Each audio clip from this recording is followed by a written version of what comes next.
Porto e Negócios. Apoio. Brasil Terminal Portuário. Acreditar e inovar. Eldorado Brasil. Praticagem São Paulo. Segurança, tecnologia e produtividade a serviço do Brasil.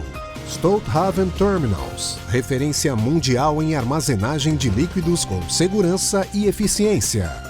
Transbrasa. Aqui o futuro já é presente. E FIPS. Ferrovia Interna do Porto de Santos. Excelência sob trilhos.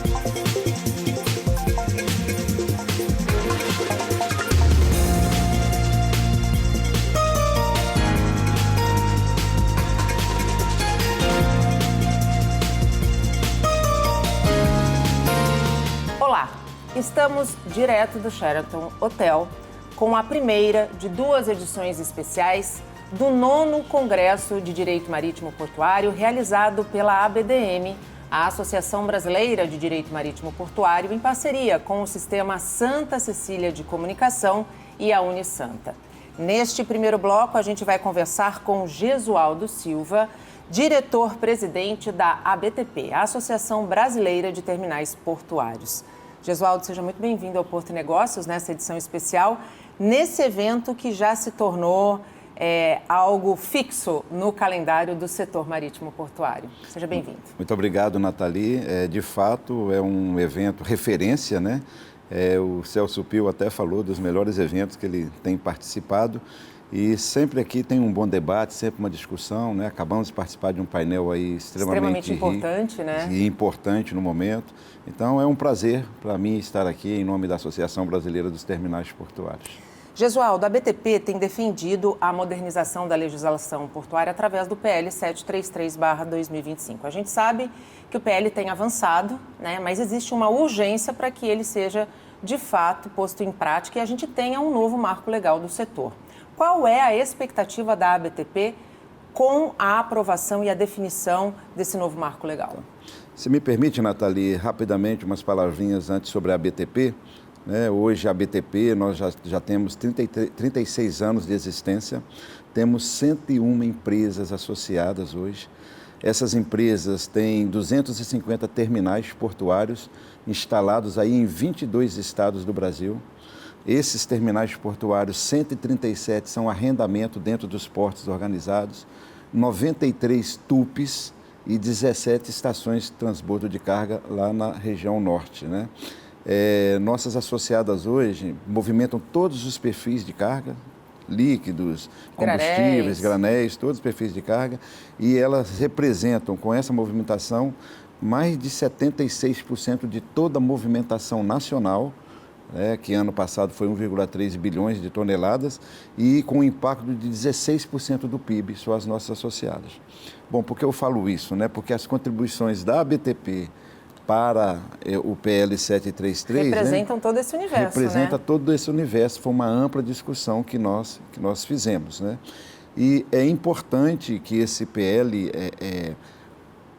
seja aprovado o mais rápido possível, porque nós temos, sobretudo, uma grande oportunidade de negócios aí à frente. Tá?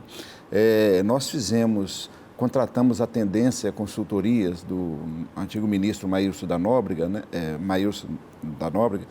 E em meados de 2024, a pergunta que nós colocamos foi o seguinte: diante dessa nova geopolítica mundial, pós-pandemia, começou aquele movimento do nearshoring, friendshoring, a questão da guerra da Rússia com a Ucrânia, né? Os conflitos, né? Os conflitos que estavam vendo. Qual é o cenário isso para o comércio internacional e como isso poderia impactar o Brasil?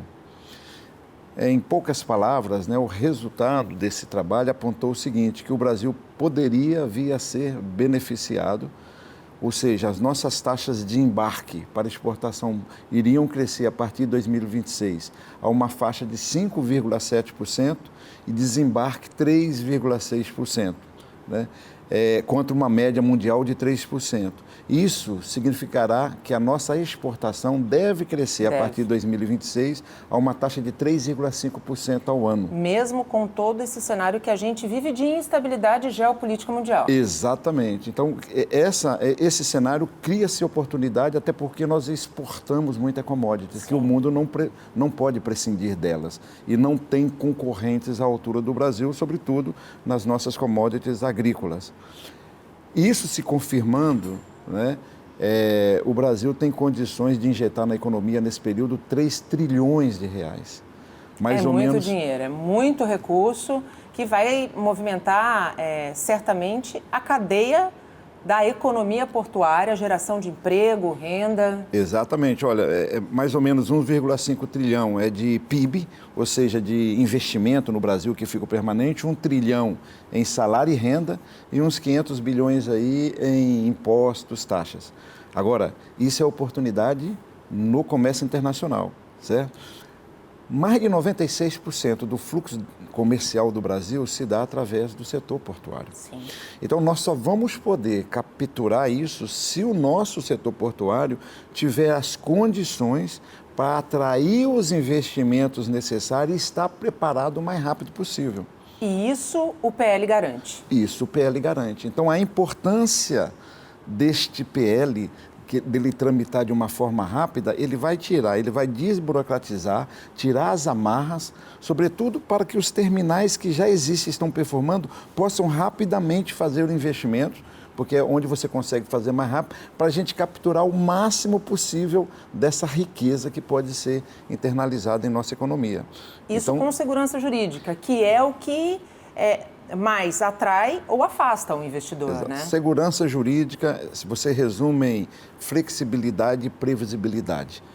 Precisa ser previsível o ambiente que você vai estar fazendo investimento, o arcabouço precisa ser sólido para você poder investir, senão você não investe, você está. E nós não podemos esquecer que hoje, no setor portuário brasileiro, né, são grandes empresas internacionais que investem aqui e que têm terminais em outras partes do mundo. Então, eles estão sempre decidindo onde investir e o local onde dá mais segurança jurídica, que ele tem mais segurança para investir, que vai ter o retorno esperado, é lá que eles fazem investimento.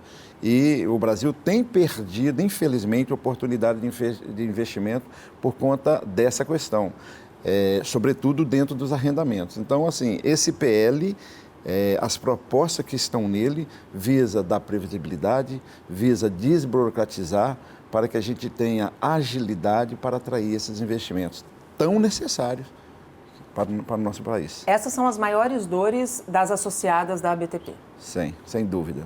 Sem dúvida. Como eu disse, né, nós temos lá 137 arrendamentos e 93 TUPs, né? Então, nós temos os dois modelos. E a gente vê claramente, né, o TUP, ele, claro, tem seus problemas, mas ele tem uma mais liberdade de ação. Sim, agora, quem está dentro do porto organizado, que na realidade é um arrendamento, não é uma concessão, sim, é um arrendamento diário de um ativo, eles ficam amarrados diante dessa questão do EVTEA, que o governo ele passa a ser sócio, né, e prevê reversibilidade. Então, você o tempo todo, se você quiser aumentar um galpão, você precisa dessa autorização, que você vai na autoridade portuária que vai para Brasília, para o poder concedente, que volta para a autoridade portuária, que volta e vai até o TCU. Quando termina esse ciclo, a sua oportunidade de negócio já foi capturada por um outro, ou foi para outro país, ou foi para um TUP, por exemplo. Até porque a gente sempre diz no Porto e Negócios que a carga não tem porto de estimação, né, Gesualdo? Nem pode ter, né? Na realidade, assim, é esse o mindset, Nathani, que muda com o PL 733. Força o poder concedente a olhar para o porto como um instrumento que precisa ser performático para escoar a carga. O porto sem carga não é nada. A logística sem carga não é nada. Sim. Então, todos esses aparelhos, eles precisam estar performando no estado da arte da melhor forma possível para que a carga flua tranquilo. Quanto mais sem obstáculo ela fluir, menor é o custo do Brasil. E quando a gente fala de fluidez, de obstáculo, a gente não tem como não tocar na questão de acessos, né? Sim. Nós somos um país de dimensões continentais, com portos nessas dimensões continentais, características muito distintas de um porto para o outro, mas existem problemas que são comuns, né? Que é a questão de acesso. Né? A gente fez uma opção lá atrás de ser rodoviarista, né? Somos e escoamos a maior parte da nossa carga ainda pelas rodovias. No entanto, a gente percebe que, por exemplo, a gente tem recordes de movimentação, mas a infraestrutura que deveria vir antes, ela não acompanha. E aí a gente vive gargalos, como, por exemplo, que existem aqui no Porto de Santos da dragagem, né, que é um acesso que precisa ser rapidamente resolvido. A gente tem os acessos rodoviários com o estrangulamento da ligação Planalto-Baixada e tudo isso impacta no custo Brasil e na competitividade do maior porto do Hemisfério Sul. Exato. O Brasil está crescendo, as nossas exportações estão crescendo, né? O nosso comércio internacional está crescendo e não tem jeito, a gente precisa olhar com carinho toda essa questão de acesso, né? E precisamos crescer, e precisa crescer. Poderíamos estar no outro patamar se a nossa realidade fosse um pouco diferente. Mas a gente vê agora, a gente observa uma preocupação, né, do governo como um todo, no sentido de fazer um equilíbrio dessa matriz de transporte, né? Então a gente já vê aqui, por exemplo, a questão da ferrovia, né? A ferrovia da Rumo aqui a Malha Sul, a gente viu a renovação da MRS também com comprometimento de investimento, a FCA está no processo de renovação, a FTL da CSN também lá em cima, a VLI Sim. passou por um processo de renovação com investimentos. Então a gente está vendo assim que o governo realmente está priorizando isso. É o que você falou, investimento em infraestrutura é demorado. Sim. É demorado e a gente já precisa estar olhando. E tem outras alternativas também, como a FICO, a FIOL, né, que são essas ferrovias. Então, assim, está buscando tirar... porque hoje ainda nós somos 60% rodoviário. Sim, então está se buscando colocar cada modal dentro da sua... onde ele performa melhor. Né? Até 300 quilômetros, caminhão vai bem. Perfeito. Saída do porto ou saída da fazenda, curtas, né? Distâncias. Agora, um fato importante que está acontecendo também é o olhar para as hidrovias. Né? Porque hoje nós temos, a natureza nos privilegia, né?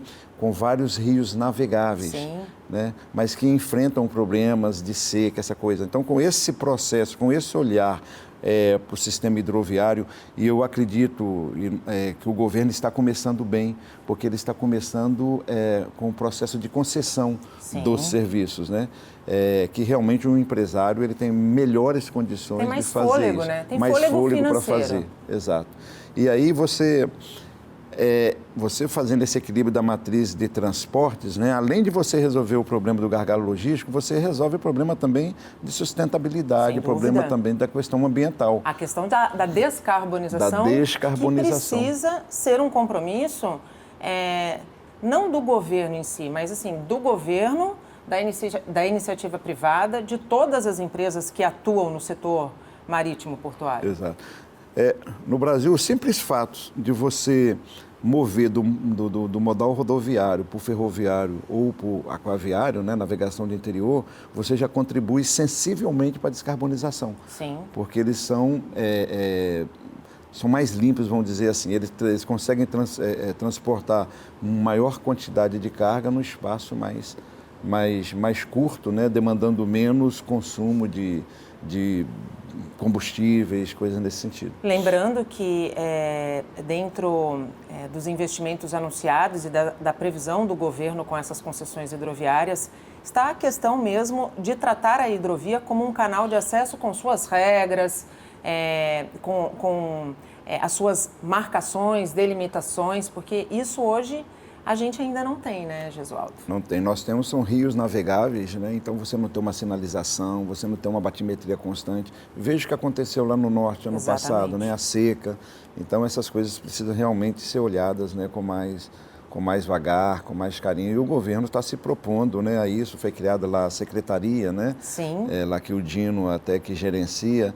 E a gente está vendo que está andando, né? Já houve algumas consultas públicas, né, com relação a umas hidrovias lá do norte E a expectativa é que ainda este ano, né, se tenha alguma coisa nesse sentido também. Até porque, quando a gente fala de equilíbrio da matriz de transporte, a gente não pode esquecer que o mundo está vivendo extremos climáticos, né? Nós teremos cada vez mais chuvas, mais secas, e a carga seguirá precisando de um canal de escoamento. Então, se a gente não encontrar este equilíbrio, a gente está condenando o desenvolvimento do país. Exatamente. Todos os setores produtivos precisam ter esse olhar.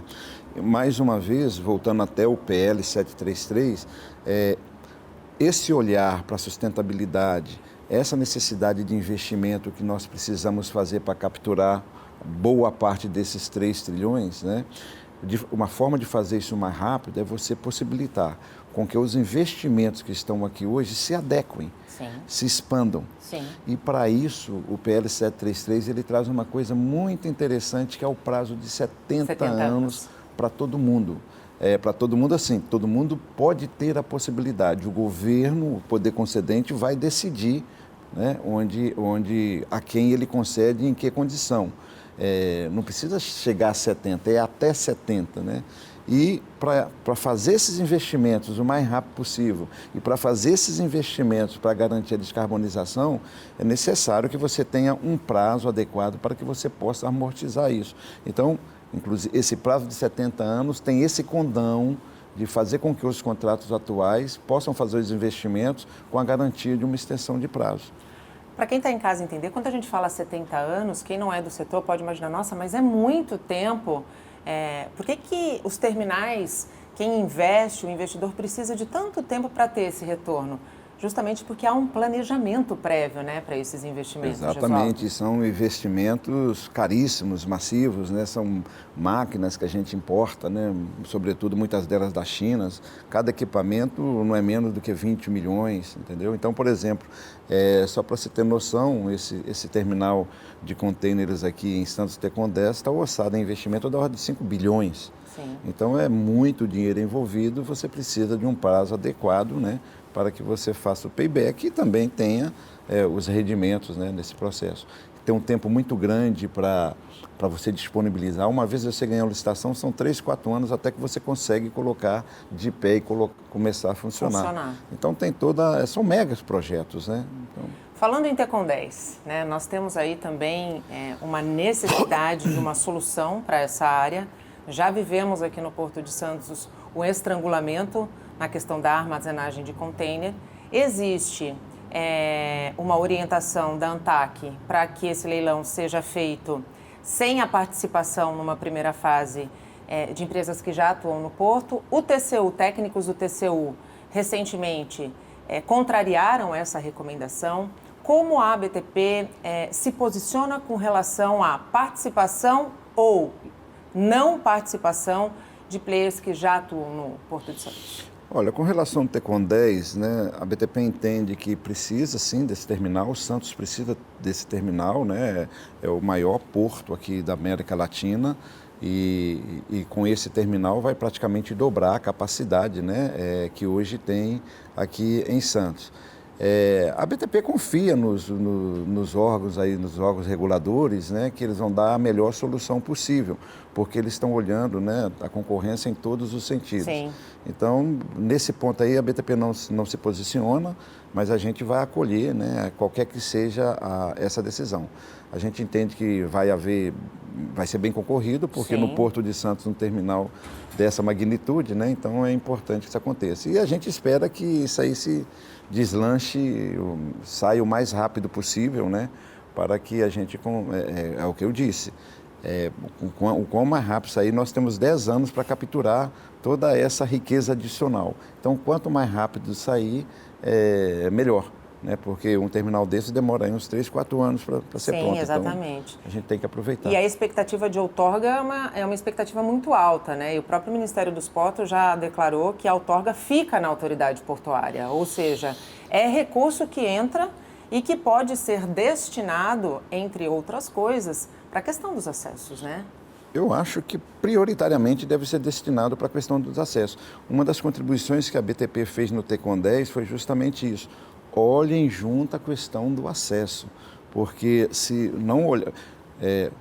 Não é assim, esperar o acesso para fazer o T-Condessa. Não, vai fazendo, né? Mas já vai planejando, porque senão pode estrangular Santos, né? Porque são mais de 3 mil caminhões a mais por dia colocados em Santos. Hoje a gente já vive uma situação em épocas, por exemplo, de grande safra, de alta safra, de um estrangulamento na chegada da cidade que impacta a chegada da carga e impacta também o cidadão comum. Exato.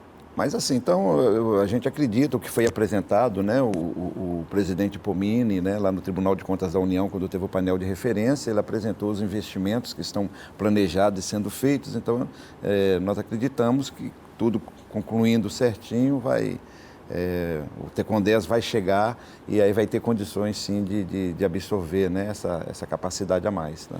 Fala-se até de uma ferrovia interna no terminal, né, para viabilizar. Eu acho que isso aí realmente também seria interessante.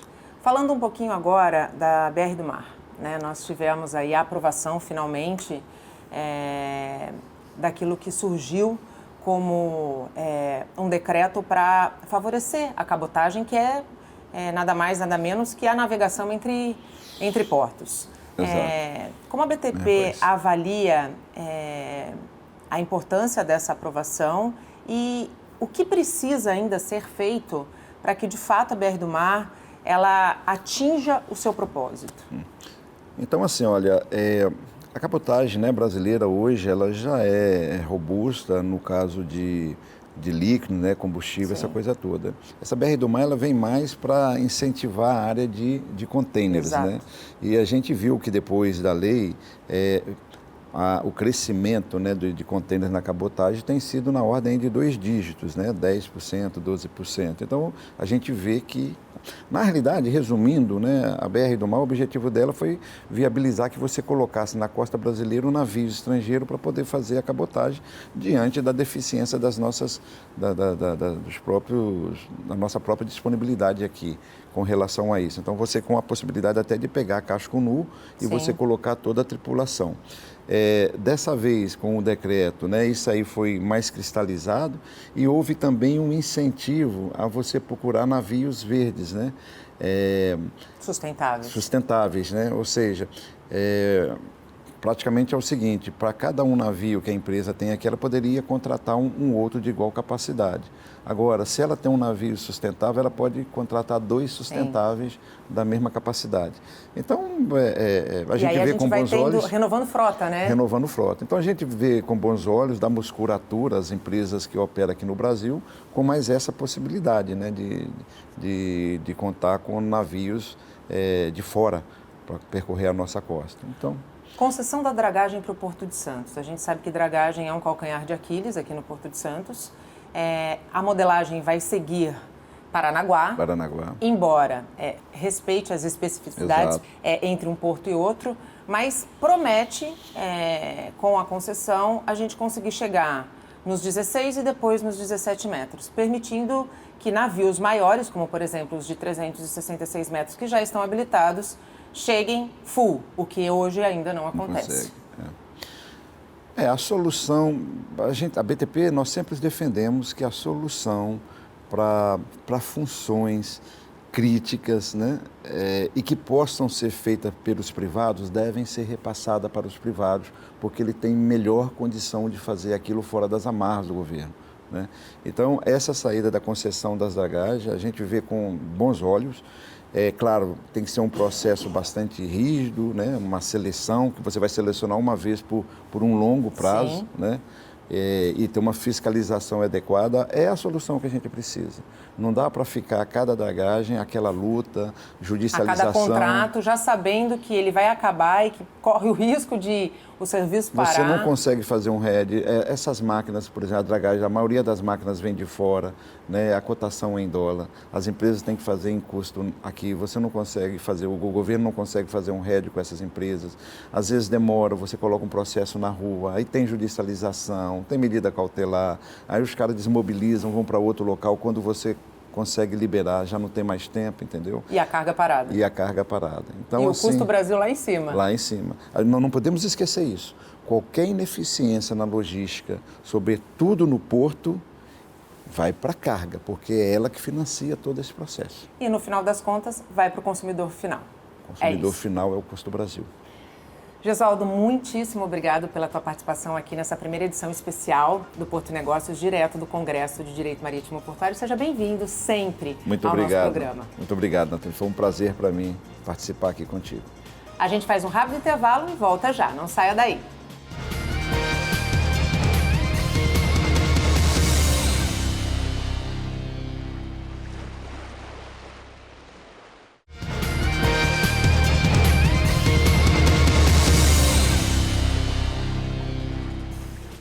Estamos de volta direto do Sheraton Hotel, onde acontece a 9ª edição do Congresso de Direito Marítimo Portuário, uma realização da ABDM, em parceria com o Sistema Santa Cecília de Comunicação e a Unisanta.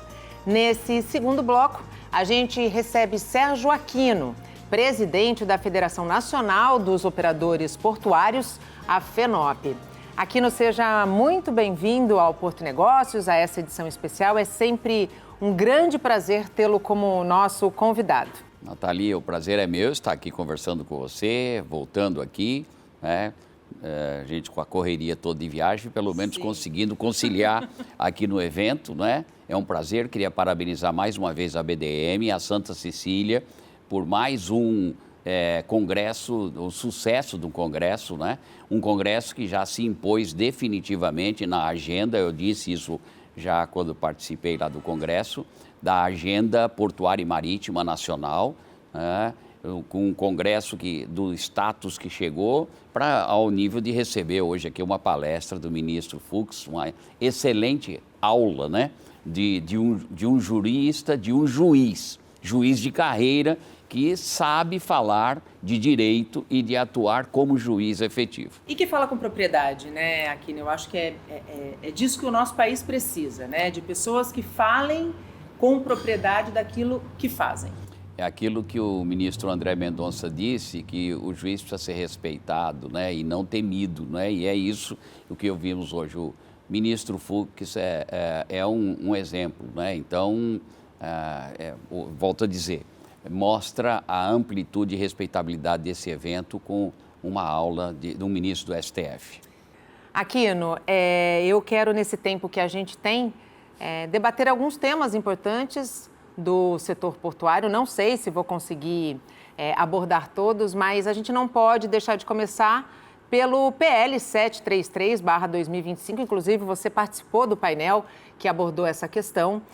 Eu queria que, em nome da FENOP, você dissesse qual a importância da aprovação desse projeto de lei, quais as principais reivindicações da federação e como o PL pode impactar efetivamente a competitividade portuária dos terminais e também a competitividade do nosso país. Seja bem-vindo.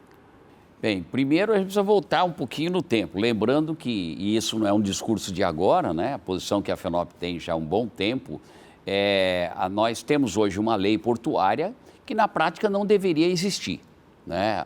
A Lei 12.815 é resultado de uma medida provisória que foi editada na época sob a justificativa de resolver a questão de carga de terceiros nos antigos terminais privativos.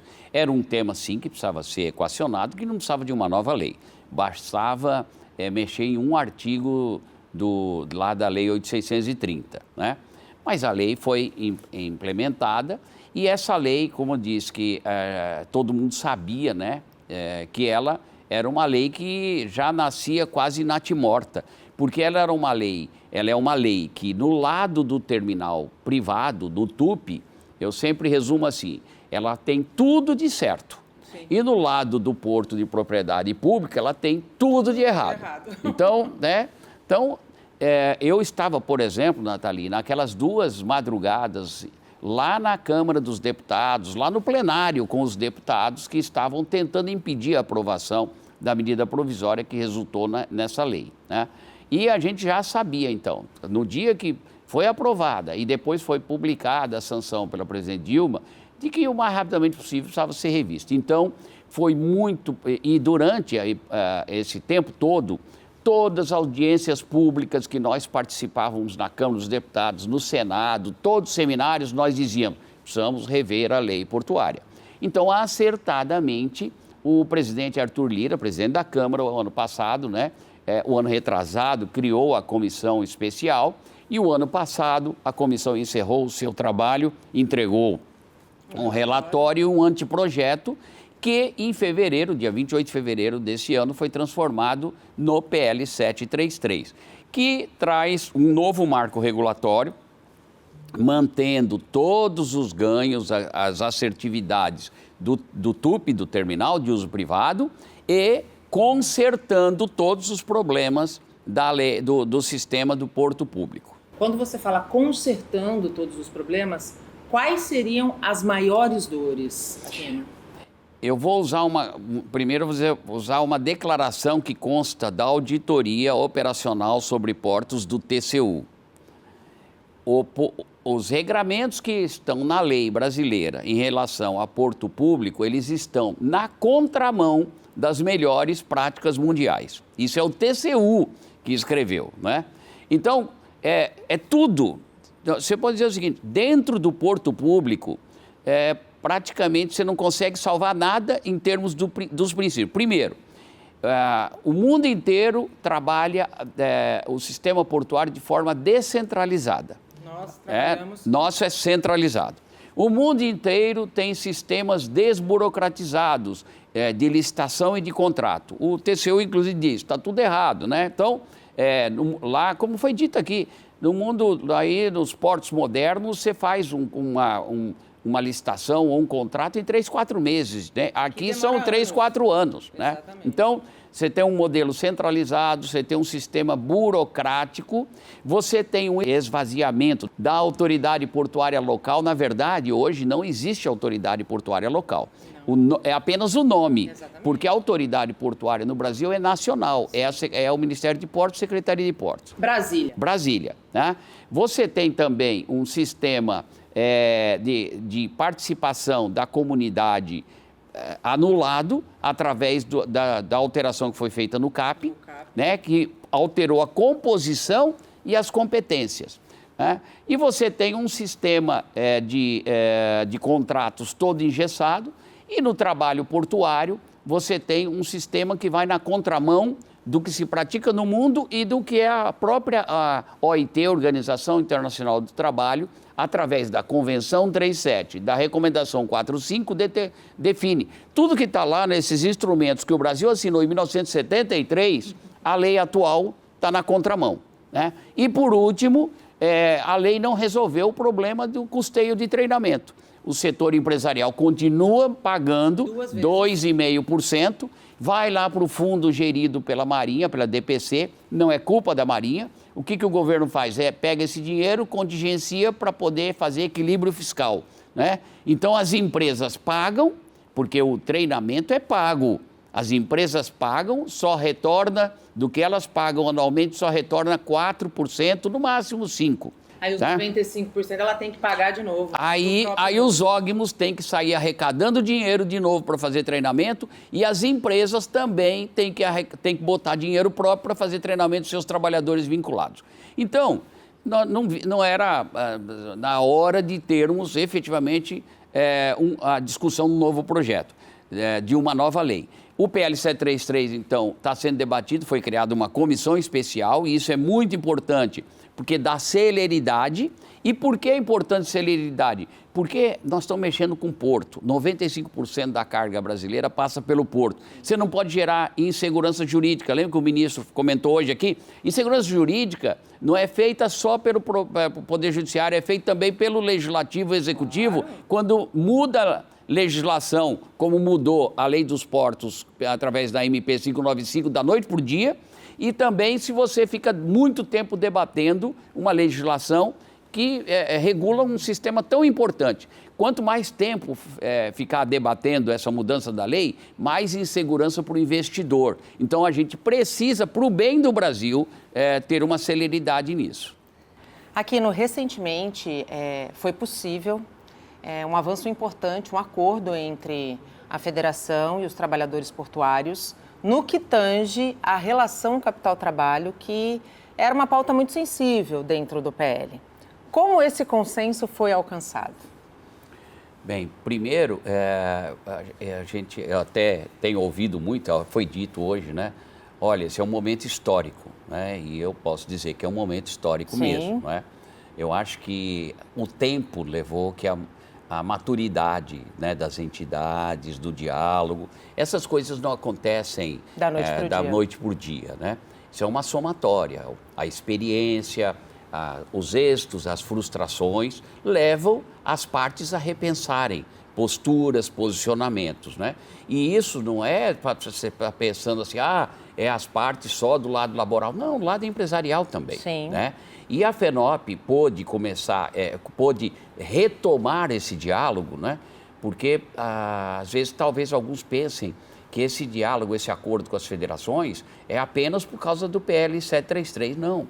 A FENOP já vinha tentando um diálogo, um entendimento nacional desde 2021. Sim. Tá? Nós trabalhamos bastante 21, 22, 23. Como as coisas não evoluíram, tá? Nós, inclusive, sempre avisamos. Se até 23 a gente não conseguir, nós vamos ter que tomar alguma... Lembra? Eu avisei, falei isso para você da outra vez. Sim. Né?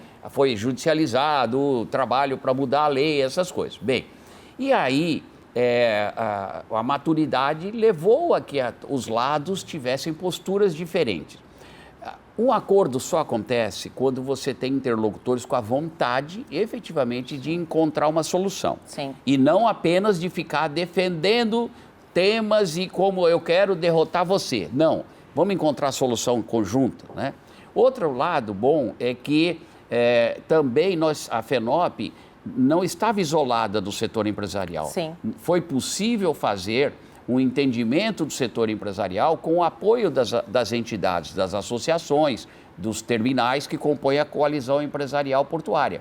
Então, isso ajuda na interlocução.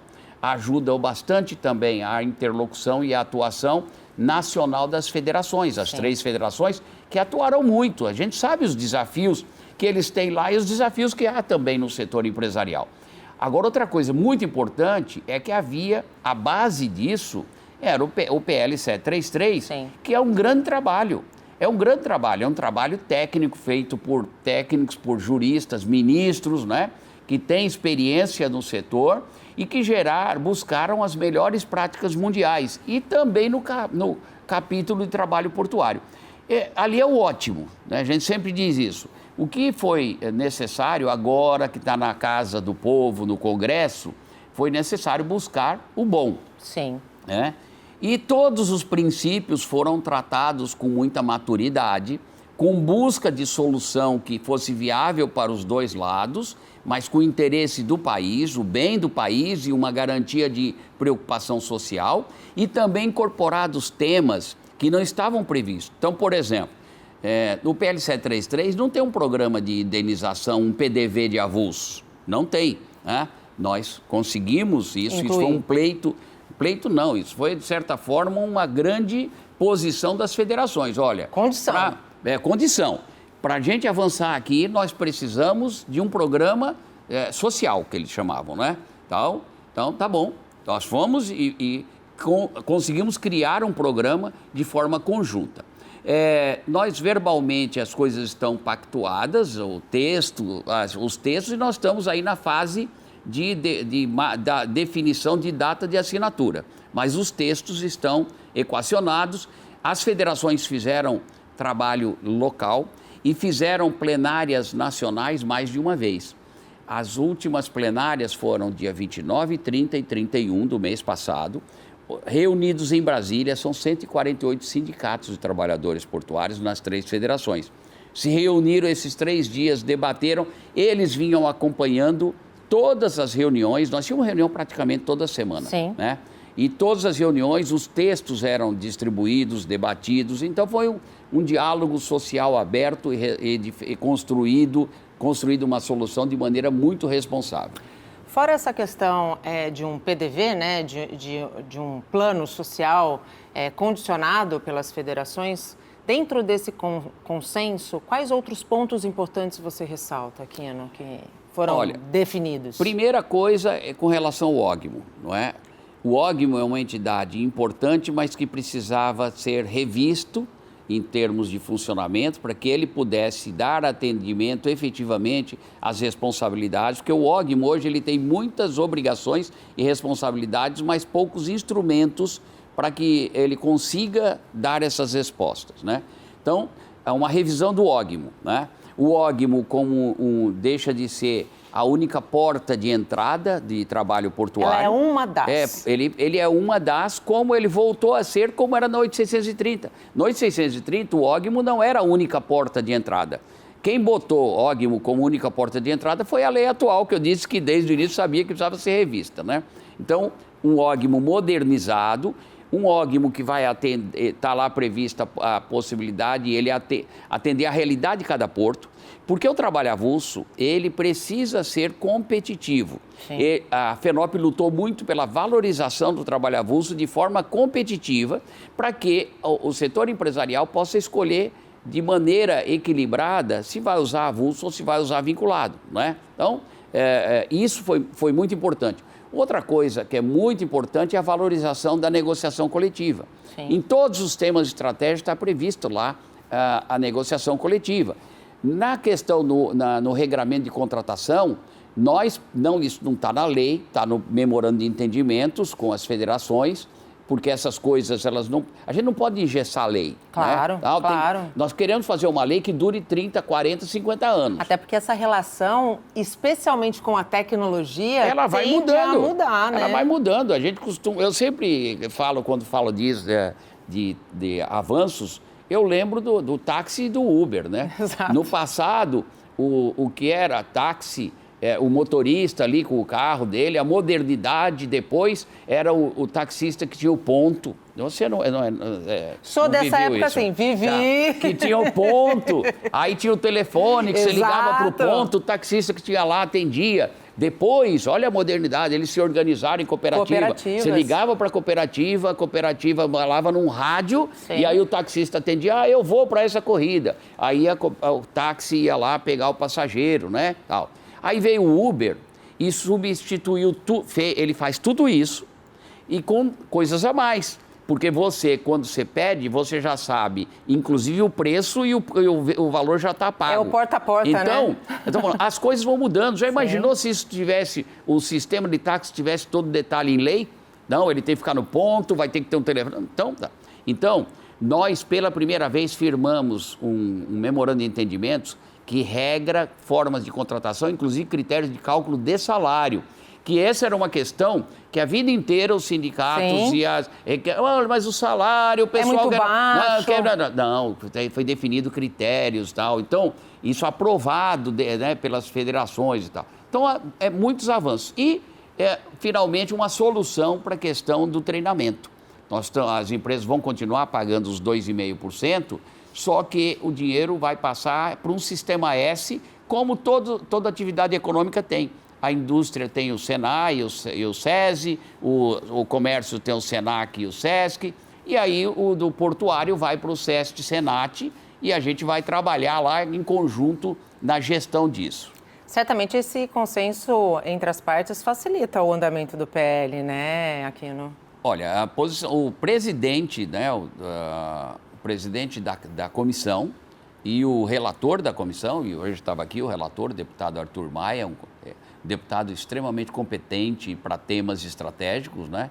Já foi relator de outros temas muito importantes, né? O presidente Galdino, relator Arthur Maia, eles disseram lá de público que o entendimento do capítulo portuário auxilia muito o trabalho deles para que eles possam ter tempo de dedicar aos outros temas, né? E nós acreditamos muito nisso, que a gente possa avançar nisso aí. Lógico que o texto ele é um entendimento do setor empresarial e laboral, mas nós temos que respeitar o trabalho do presidente e do relator da comissão. Ele disse que, olha, ele vai considerar e a gente espera que ele coloque exatamente os mesmos textos ou faça adequações, né? Mas mantenha os princípios, né? Mas ele mesmo reconheceu a importância do entendimento entre o setor laboral e empresarial. A gente tem muito pouco tempo, mas eu ainda quero abordar pelo menos duas questões com você. Tecon 10, que segue sendo aí uma indefinição quando a gente fala da criação de um mega terminal de contêineres. Temos a determinação, né, da ANTAQ de restringir quem já opera no Porto de Santos na participação do leilão e temos a avaliação de técnicos do próprio TCU indo contra essa determinação da ANTAQ e sugerindo a livre participação de todos. Como a FENOP enxerga, primeiro, essa questão do TECOM 10 e a importância de termos a participação de todos dentro desse certame? Bem, há sustentações técnicas para ambas as posições. E é importante também destacar que critérios e regramentos de participação já houve em outras licitações. Então, não há novidade de dizer, olha, nem todo mundo pode participar dessa licitação. Isso não é uma novidade, não é?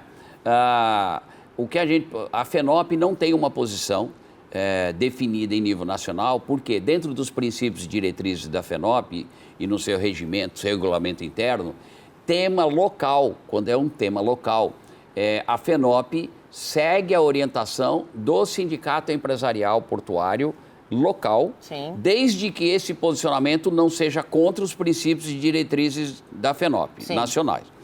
Essa questão do STS 10, então, é uma questão local de Santos. Sim. Não temos, até agora, nenhuma posição, definição do SOPESP, Sim. que é o sindicato local e que nós respeitamos, né? E pelos princípios, estou dizendo, isso não é decisão minha aqui na presidência, nem dos conselheiros, faz parte do regimento interno da entidade. Então, nós não temos hoje como dizer para você a posição da FENOP sobre o tema. Nós temos apenas dizer, olha, há embasamentos técnicos para ambas as posições e acho que é importante aguardar, sim, o posicionamento do TCU. É a entidade adequada, sim, para emitir. Para isso é que ela está sendo consultada, foi consultado, né? E devemos aguardar o posicionamento deles nesse sentido. Importante é que a gente não comprometa a competitividade do maior porto do Hemisfério Sul, né? A competitividade deve sempre ser priorizada, não é? Mas, volto a dizer, isso não é uma posição, a FENOP não tem posição definida sobre o tema. Vamos falar sobre dragagem? Vamos. Porque há anos, pelo menos uma década, a gente busca os tão sonhados 16 e depois 17 metros para que a gente possa, de fato, receber os navios que já estamos habilitados 366 e já atrasados em relação a alguns outros portos. A concessão do canal de Paranaguá já está aí com data definida para leilão e Santos, muito provavelmente, vai aproveitar essa modelagem para aplicar na concessão do canal. A FENOP acredita que a concessão é o melhor caminho? O melhor caminho é a dragagem feita por quem tem responsabilidade legal para isso. Esse era o melhor caminho. Mas nós temos na dragagem, principalmente dragagem de manutenção, nós temos um problema que até hoje não foi resolvido. Exato. Pela legislação. Já tivemos Programa Nacional de Dragagem 1, Programa Nacional de Dragagem 2. Afinal de contas, a legislação deixa claro, então, quem é que tem que fazer, né? Se é o Poder Central, é o Governo Federal, ou é só a administração portuária local. A administração portuária local recebe dinheiro de tarifa para fazer e não faz. Na grande maioria não faz, né? Então, o ideal era resolver esse imbróglio, né? Porém, talvez a solução hoje mais viabilizada é a concessão do canal, né? Paranaguá está avançando. Há alguns pontos de preocupação que têm sido colocados. Parece que a ordem de entrada de navios precisa tomar mais cuidado com isso, porque quem assumir a concessão Sim. do canal, se tiver o direito de interferir na ordem de entrada... A gente vai ter um desequilíbrio, Você né? vai ter um risco aí de desequilíbrio concorrencial. Mas eu diria que talvez o caminho mais próximo de uma solução é a concessão. Agora, com um detalhe, você tem que resolver a questão de tarifa portuária. Você não pode aumentar a tarifa, mas você tem que exigir a garantia da contraprestação do serviço. Na verdade, vai servir como um pedágio de estrada, né? O navio entrou, paga lá o pedágio para a empresa concessionária, que tem a responsabilidade de manter a dragagem, aprofundado, sinalização, batimetria, balizamento, controle. Como a Ecovias, por exemplo, tem a obrigação de manter a pista, cobra lá o pedágio, mantém a pista sinalizada e controla tudo. Então, hoje eu diria que, diante das dificuldades e as características brasileiras, talvez realmente a concessão seja o caminho efetivo e viável. Tomara que a gente consiga, de fato, avançar para que o Porto de Santos passe a receber navios 366 e, num futuro não tão muito distante, os de 400 metros, né, Aquino? A gente precisa disso. Precisa. Para isso, nós temos que preparar a infraestrutura. Infraestrutura tem que estar pronta antes da necessidade. Exatamente. Esse é um problema nosso, né? O Brasil não tem planejamento de Estado, a gente vive de nomes de planos a cada governo. Planos de governo, né? Plano de governo e que vão mudando o nome. Exatamente. Né? Já teve plano, frente de agenda portos, depois PAC, depois... Cada hora muda o nome, na grande maioria não são planos, são listas de obras, né? Então, esse é um grave problema da cultura brasileira, de falta de importância de planejamento. E aí a execução fica comprometida. A execução, sem dúvida. Aliás, um dos painéis que a gente vai ter aqui no Congresso, que eu vou ter a honra de mediar, é justamente sobre a questão dos acessos, os gargalos de acesso, que eu costumo dizer que tão importante quanto bater recordes de movimentação é preparar os acessos para receber essa movimentação. Então, quando a gente fala de acesso, a gente está falando, de fato, da função número 1, né? Da questão primeira, se a gente vai ter ou não competitividade num porto, porque, como a gente sempre diz, duas coisas: o Brasil passa pelos portos e carga, não tem porto de estimação, né, Aquino? Exatamente. E navio e porto precisa de navio e precisa de acesso. Porque um cais na beira da água aí, sem navio e sem carga, ele pode ser um Porto Madeiro para turismo, mas não é porto, né? Então, nós precisamos resolver. Agora, o problema, volto a dizer, é aquela questão de falta de planejamento e falta de atenção ao que é planejado, né? Quando nós estávamos lá com o Papa lá na prefeitura, nós tínhamos deixado pronto todo o estudo conceitual dos novos acessos na entrada da cidade, que tinha um viaduto da entrada da cidade, que terminou sendo feito, mas tinha um outro viaduto para a entrada do porto, né, que fazia para que desafogasse o viaduto da Lemoa. Então, o viaduto da Lemoa ia ficar só para a Lemoa e um outro viaduto ia ser entrar lá pelo Sabuó ali, para o porto, né? Infelizmente, essas coisas assim, para tudo, né? E aí você fica aí correndo atrás do rabo. Nós temos, então, problema de acesso aquaviário, por problema de dragagem, terrestre e rodoviário. Melhoramos tremendamente na ferrovia. Sim. Né? Lembrando que o sistema ferroviário brasileiro, do Porto de Santos hoje, que é a FIPS, na verdade, é uma evolução da solução que o CAP deu lá atrás, em 2006, 2007, que foi com a Porto Oferta, né, que nós aprovamos aquele consórcio e agora foi aperfeiçoado o sistema com a denominação FIPS. Então, na ferrovia nós melhoramos muito, mas na parte rodoviária é um absurdo. Quem mora aqui, nós, né, a gente vê o sofrimento dos caminhoneiros naquela... Separou ali a pista, né? Você tem o acesso do porto na outra pista, aquilo fica tudo parado, vai lá do Jardim Casqueiro, um absurdo na entrada e na saída, e essas obras aí que a gente precisa que efetivamente andem com celeridade na melhoria do pavimento. Andem com celeridade e sejam resolvidas com maior celeridade ainda. E o que a gente precisa, e quando eu falo a gente, é o país, é que quem está sentado na cadeira entenda que está representando o povo brasileiro, está representando a economia do país e precisa pensar não pela bandeira ou pelo partido, precisa pensar com um plano de Estado, em deixar um legado efetivo que faça com que o cidadão comum, que paga seus impostos e que no final é o impactado pelo custo Brasil, tenha um produto de qualidade e acessível, que está ficando cada vez mais difícil, né? E aí, quando você falou, Nathalie, dessa questão de plano de Estado, né? Para a gente ter um exemplo concreto, você tinha um governo, e aí sem questão política, você tinha um governo que dizia assim, eu vou privatizar a administração do Porto de Santos, né? E, portanto, interrompeu todas as obras. Naquele momento, o objetivo era só fazer caixa, e ter o caixa do Porto cheio de dinheiro para atrair investidores, né? Era até um absurdo, porque o dinheiro que ia estar em caixa quase que pagava os investimentos que seriam necessários. E aí mudou o governo, aí entra o outro e fala, não tem nada de privatização, nada disso e tal. Só que as obras que estavam todas paradas, aí precisaram você fazer projeto, licitação, tudo. Então você tem... isso mostra o absurdo do que a gente vive. Por quê? Porque não tem política de Estado e também porque continuamos com nomeações políticas. E não né? técnicas. E não técnicas, né? Por mais técnicos que sejam os que estão, por exemplo, hoje a gente tem um bom gestor, né? Aliás, eu fui entrevistado, na semana que anunciaram o nome do presidente Pomini, eu fui entrevistado por um órgão de imprensa aqui local. Aquino, você sempre defendeu que tem que ser um técnico e tal. Eu falei, olha, ele não é do Porto. Eu falei, olha, eu nunca disse que um presidente de autoridade portuária precisa ser do Porto. Ele precisa ser bom de administração.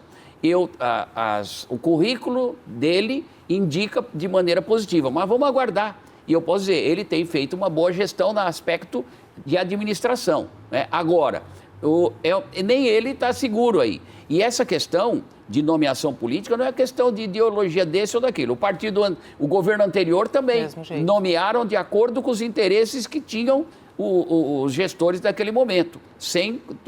Não estou criticando, estou dizendo, o que nós temos que acabar é com essa definição de nomeações individualizadas sem a atuação da comunidade. É por isso que a FENOP propôs, né, e a coalizão empresarial incorporou isso, a atribuição do CAP de sabatinar e emitir parecer pelas indicações de administradores de porto. Com isso, a gente cria um constrangimento. Sim. Porque o cidadão que botar o nome dele ali, ele vai ter que ser sabatinado. Sim. E corre o risco de não ser aprovado.